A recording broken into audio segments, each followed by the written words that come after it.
Assalamualaikum warahmatullahi wabarakatuh. Jumpa kembali dalam pembahasan tentang terapi edukatif. Pada video yang lalu, saya telah membahas tentang pengertian terapi edukatif.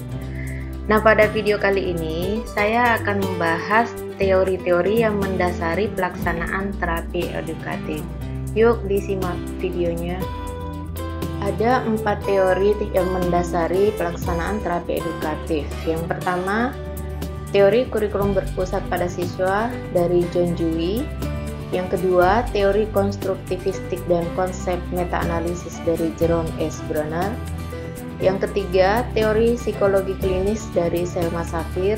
Dan yang keempat, pandangan sosiokultural tentang pembangunan oleh Uri Bronfenbrenner yang dipengaruhi oleh perspektif sosiokultural Lev Vygotsky. Nah, mari kita lihat satu persatu dari teori tersebut. Melalui teorinya ini, Dewey memberikan bentuk dan substansi baru terhadap konsep keberpusatan pada anak didik.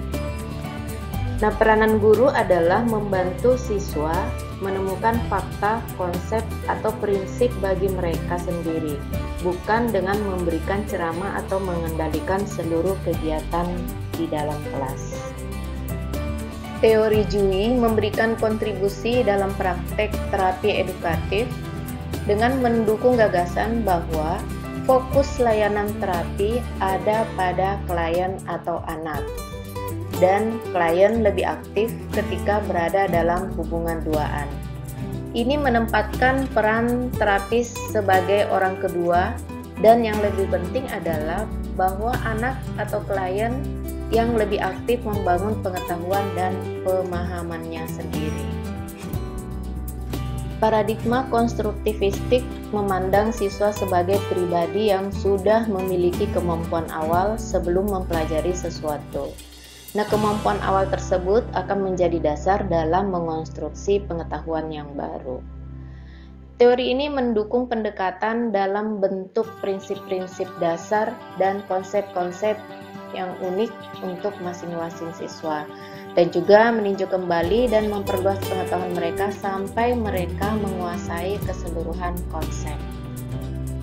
Teori ini juga meletakkan dasar untuk memperkenalkan dan memperkuat kemampuan untuk memecahkan masalah. Dan yang paling penting adalah meningkatkan motivasi klien, rasa ingin tahu, dan cinta belajar. Teori psikologi klinis dari Selma Safir didasarkan pada prinsip perkembangan dan interaksi. Teori ini memandang anak sebagai suatu organisme yang akan berkembang karena berinteraksi dengan semua aspek yang ada di lingkungannya. Nah, teori ini berupaya mengintegrasikan konsep dari teori-teori psikologi untuk menciptakan model pengajaran klinis. Nah, menggambarkan modelnya sebagai suatu bentuk yang interaktif, terintegrasi, dan perspektif perkembangan. Teori ini juga menekankan pada tahap diagnosis sebagai proses berkelanjutan dan pendekatan individual terhadap intervensi. Nah, teori ini menjadi rujukan dalam pelaksanaan terapi edukatif untuk anak berkesulitan belajar. Perkembangan menurut Vygotsky tidak hanya dilihat dari fakta-fakta atau keterampilan-keterampilan, namun lebih dari itu. Perkembangan seorang melewati 2 tataran. Yang pertama, tataran sosial, dan yang kedua adalah tataran psikologis, di mana tataran sosial dilihat dari tempat terbentuknya lingkungan sosial seseorang, dan tataran psikologis yaitu dari dalam diri orang yang bersangkutan. Nah, teori ini digunakan untuk melihat konteks atau lingkungan anak.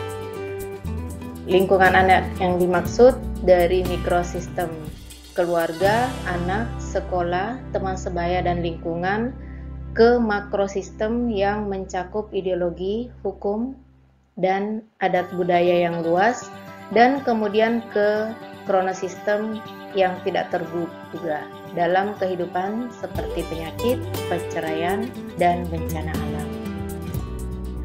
Layanan terapi edukatif ditujukan untuk membantu keluarga dan klien menghadapi dampak dari peristiwa-peristiwa ini, karena ini akan mempengaruhi pembelajaran anak. Terima kasih dan sampai jumpa pada video selanjutnya tentang terapi edukatif.